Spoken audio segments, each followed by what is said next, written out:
Hello दोस्तों, Dalip Hindi short and classes में आपका हार्दिक स्वागत है।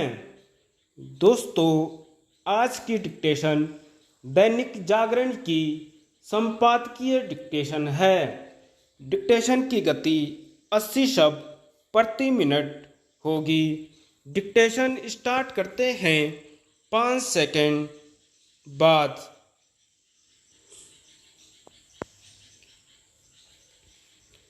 अंध विरोध की राजनीति।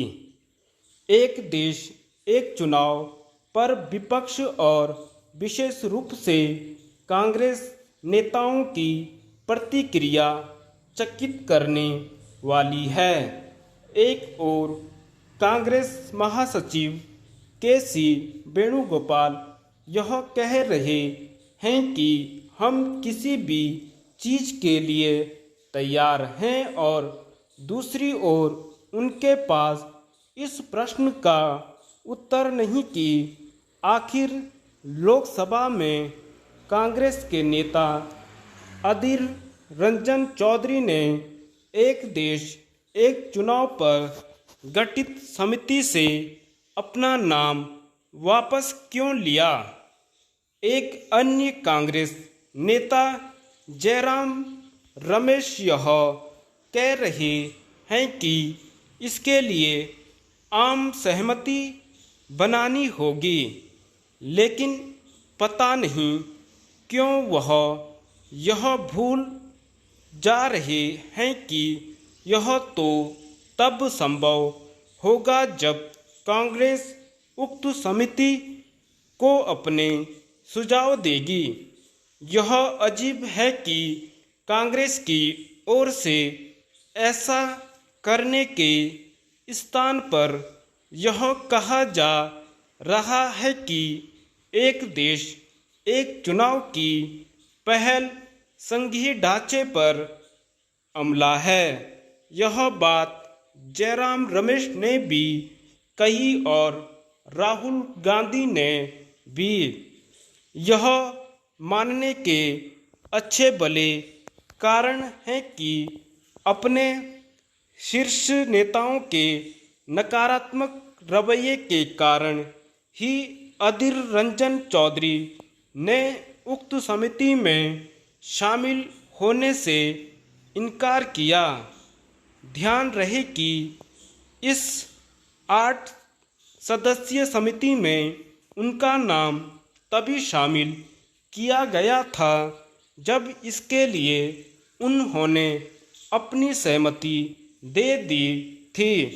राहुल गांधी की माने तो एक देश एक चुनाव की पहल भारत के विचार और देश के संघीय ढांचे पर हमला है। अच्छा हो कि कोई उन्हें बताए कि 1952 से लेकर 1967 तक लोकसभा चुनाव के साथ ही विधानसभाओं के चुनाव होते थे। क्या राहुल यह कहना चाहते हैं कि नेहरू जी और इंदिरा जी लोकसभा एवं विधानसभा के चुनाव एक साथ कराकर संघीय ढांचे पर हमला कर रहे थे? उन्हें इतनी बेतुकी बात करने के पहले कम से कम अपनी पार्टी के अस्तित्व से तो अवगत ही होना चाहिए।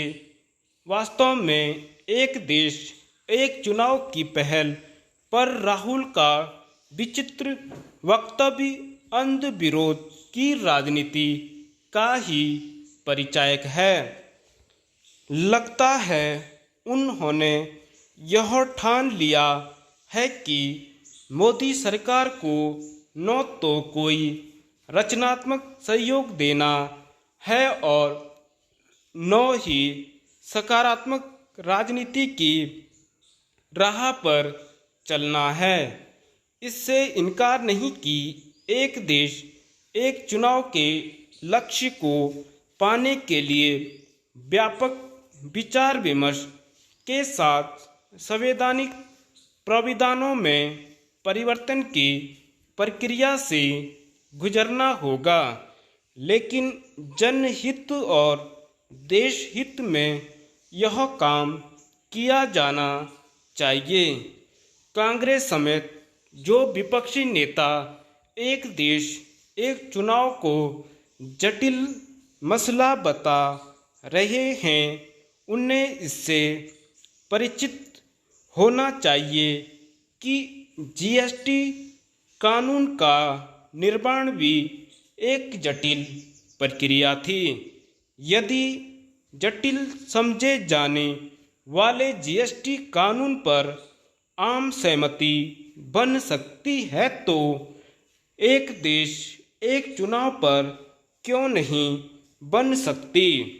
निसंदेह बन सकती है।